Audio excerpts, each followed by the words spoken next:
Okay guys, I just bought these today. Quick little look and first impressions and overview of this Ridgeline speed stick tripod rest. Okay, adjustable in height from 40 inches to 65. Claims one-handed operation, lock button, 360 degrees rotating V yoke. It says lightweight. What else does it say here? Height adjustable gun rest from 39 to 65 inches. Mounts most optical gear. Fits 3/4 by 20 and 3/8 by 16 threaded features. I like to beg to differ on that.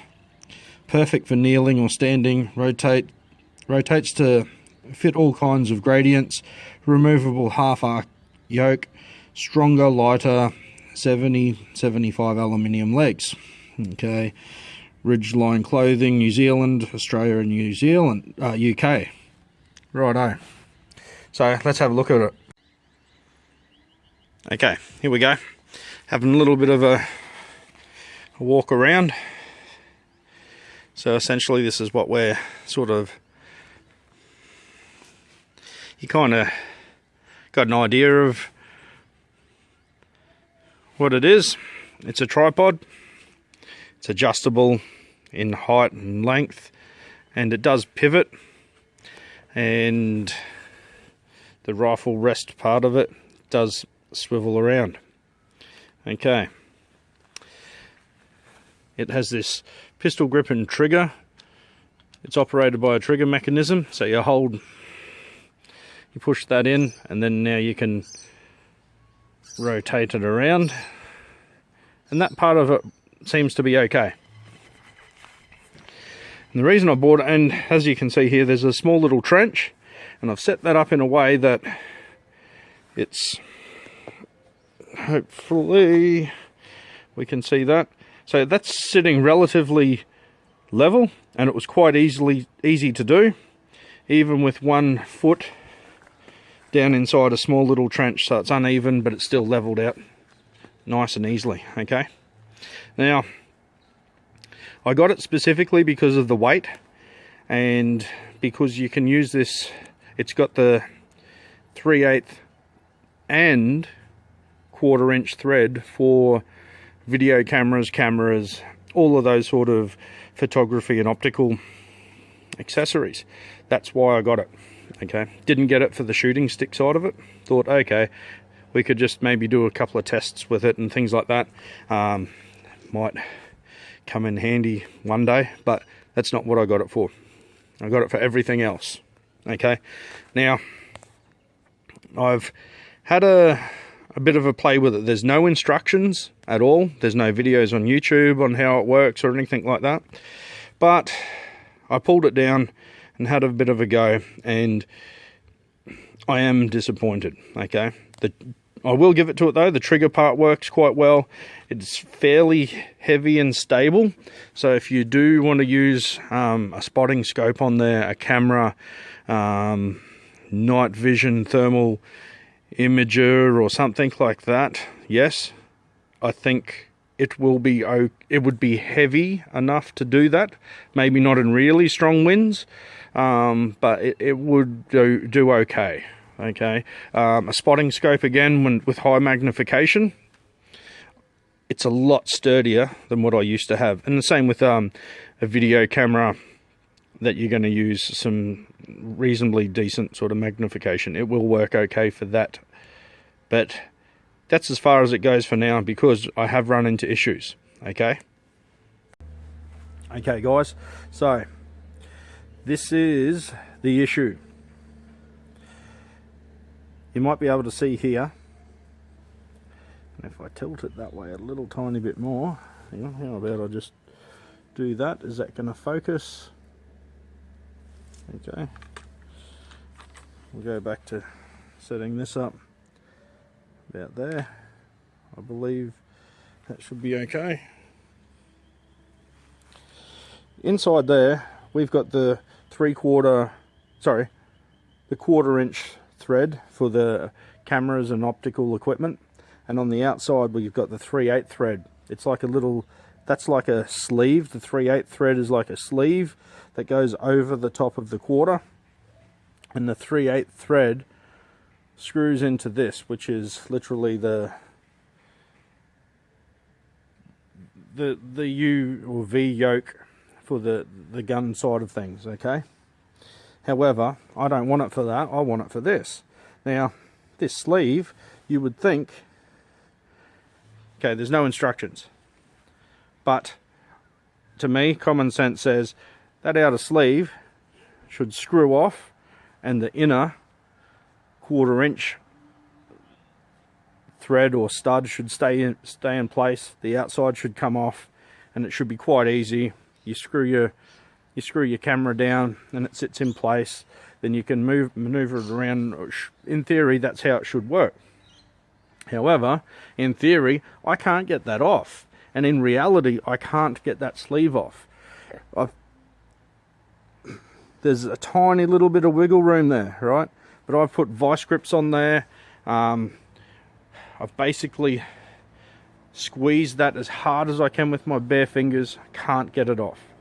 I put some vice grips on there, tried to protect it with plastic, tried to protect it with some cardboard and things like that, and tries to use vice grips to try and turn that off while holding the base solid, and it would not budge. I've damaged the thread a little tiny bit, which is bad because this is only brass inside here, which is quite soft, and for the life of me, I cannot undo that. That is the whole point of me buying this thing, is to not even use this. So my logic, when I first seen it, I thought, okay, I'll take this off. I'll screw it into here with some Loctite on it. You could use epoxy or whatever, so it stays, so the outer thread stays on the inside of this. If I ever wanted to use this, I screw it on, use the gun part of it, take it off, and then I've got my optical option, okay? I can't get it off for the life of me. Whether that's something that I take back to the shop, get another one, which I think it's a massive waste of time, and I've got to drive over an hour just to do that. However, maybe that is an option. But I did call my friend who also bought one of these today, just to give it a go. It was $109 from Cleaver Firearms at Margate in Brisbane. I rang him up, asked him to have a look. He thought, oh yeah, same thing as me. Yep, that'll screw off. No, he can't get his off either. And if you look carefully inside there, it's very bodgy. It's really bodgy, in fact, and it looks like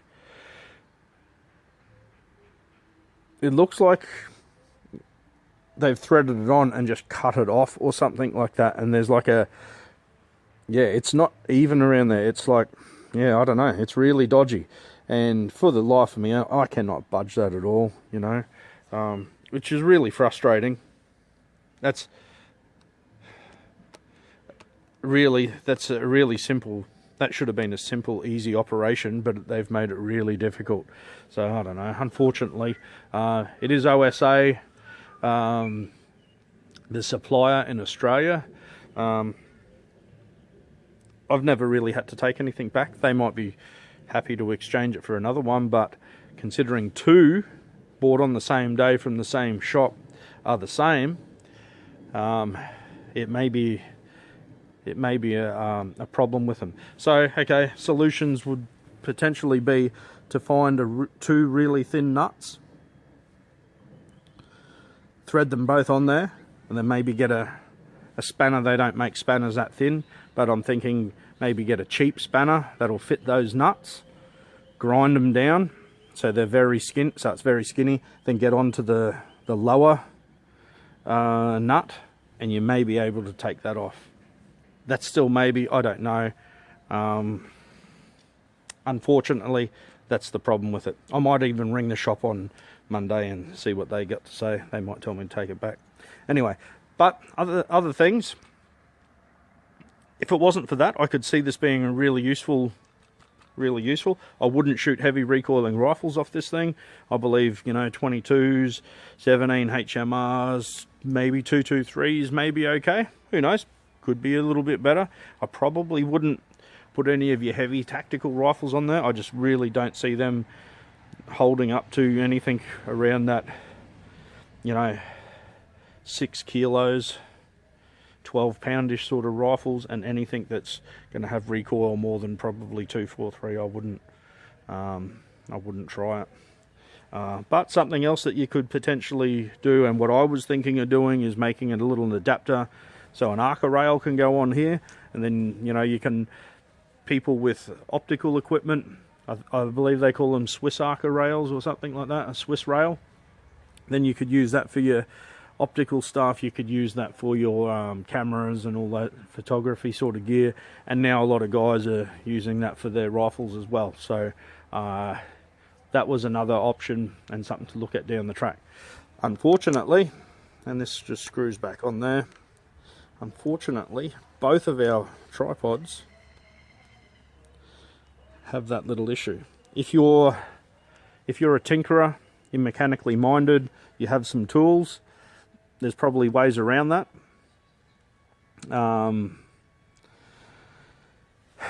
But yeah, for the person who's not that way inclined, that's a decision you've got to make. Are you gonna buy this, pay the freight? If you're going to get it shipped out to you, are you going to pay the freight on it? You're going to drive like I did over a toll road an hour across the other side of town to get this, take it home and find out it's not going to work how you want it to work. Okay, so I can only be honest. That's it, guys. That's the Ridgeline speed sticks or quick sticks. Other than that, the way that the trigger part works, that all seems to be pretty good, reasonably solid. It's got a good amount of weight to it.